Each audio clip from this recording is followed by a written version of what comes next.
Intermediate exams లో చాలా బాగా క్వాలిఫై అవుతారు. So brilliant student will definitely crack the EAMCET అని అనుకుంటూ ఉంటాం.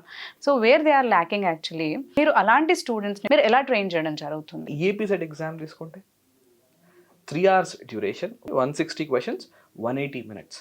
ఒకసారి ఐపీ ఎగ్జామ్ని ఈఏపీ సెట్ ఎగ్జామ్తో కంపేర్ చేస్తే అసలు కంప్లీట్గా డిఫరెంట్. సో ఫస్ట్ స్టూడెంట్కి అవేర్నెస్ ఉండాలి. అంటే దాదాపుగా ఒక క్వశ్చన్కి కేవలం 1 నిమిషం మాత్రమే.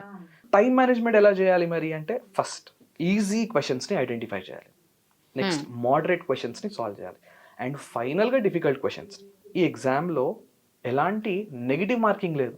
మరి నెగిటివ్ మార్కింగ్ లేదు కదా అని చెప్పి ప్రతి క్వశ్చన్ ఆన్సర్ చేసుకుని వస్తే మార్క్స్ ఇంప్రూవ్ అవుతాయంటే ఇంప్రూవ్ కావు.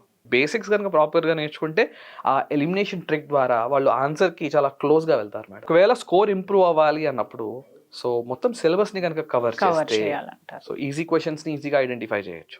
సో ఇలాంటి స్ట్రాటజీస్ వాడితే ఖచ్చితంగా వాళ్ళు మంచి స్కోర్ని సాధించే అవకాశం ఉంటుంది మేడం.